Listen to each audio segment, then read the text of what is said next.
श्रोता साथियों को संबोधि श्री का जय जिनेन्द्र। नमस्कार। आज मैं एक छोटी कहानी फिर से लेकर आई हूँ, आपको पसंद आएगी। कहानी का शीर्षक है बेचारा मार्गरेट। बेचारा मार्गरेट ये कहानी का शीर्षक है। सुनिए। जब से मार्गरेट की दादी ने आंखें मीची, उसकी तो दुनिया ही उजड़ गई थी। दादी के बिना उसे सारा जहान सुना लगता था। आज वह दुनिया में अकेला था। दादी क्या गई, मानो उसकी तमाम खुशियां दादी अपने साथ ले गई है। सुना था सुना था उसने कि मैंने दादी की गोद में ही आंखें खोली थी, और उस वक्त तो वो अबोध था, कुछ उसे समझ नहीं थी। उस एहसास को बताने में वो तैयार मतलब बता नहीं सकता। उस एहसास को बताने में वो असमर्थ है। मगर जब से उसे समझ आई, तब से लेकर दादी की मौत के पल तक, वहां तक की सारी अनुभूतियां उसके पास हमेशा जीवंत हैं, जीती जागती हैं। मार्गरेट की दादी कद काठी से और चेहरे से बूढ़ी नहीं लगती थी, फिर भी वो दादी थी, क्योंकि मार्गरेट के पिता विलियम को उन्होंने जन्म दिया था ना।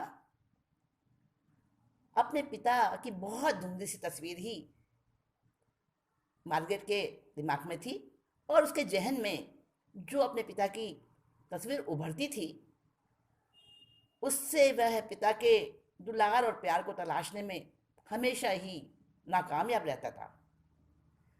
हाँ, उससे एक बात जरूर याद आती थी।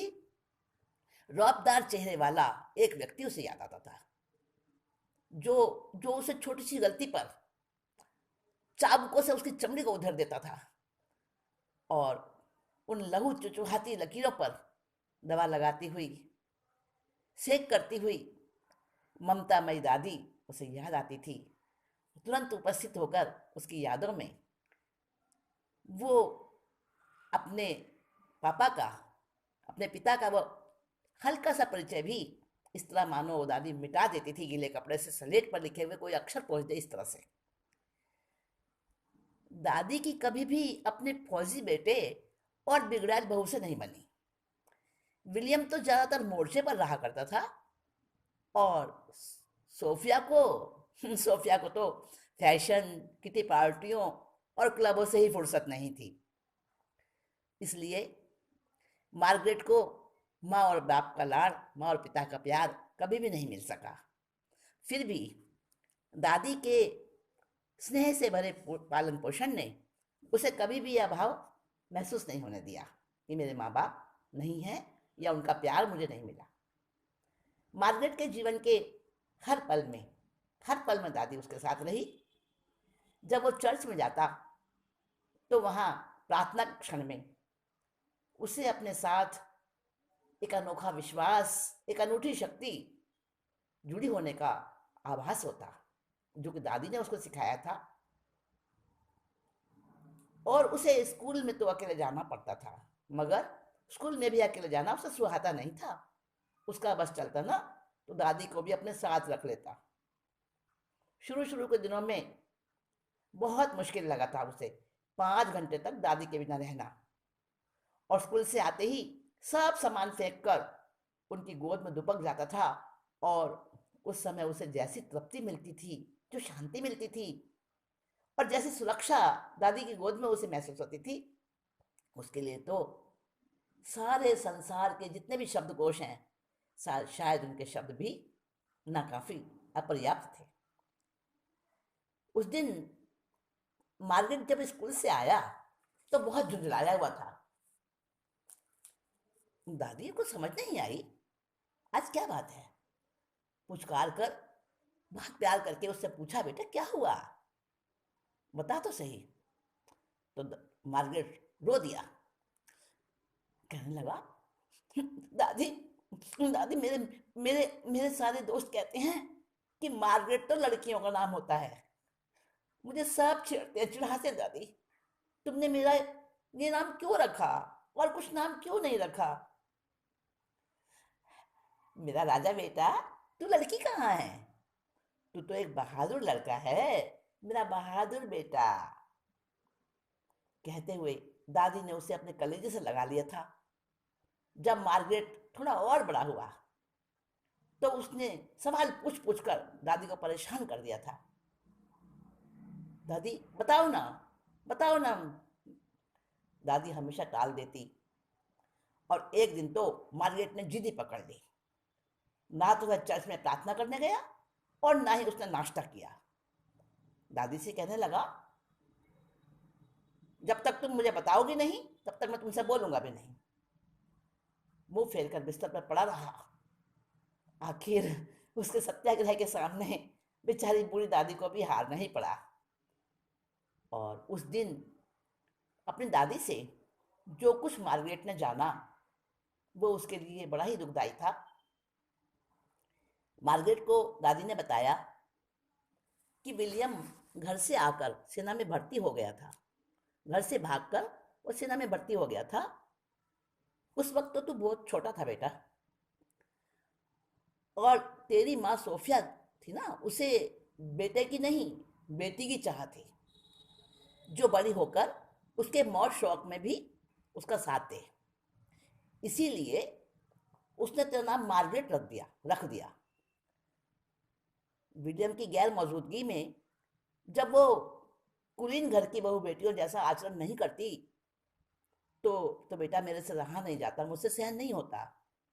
मगर तेरे कारण, सिर्फ तेरे कारण बेटा मैं सब बर्दाश्त करती गई।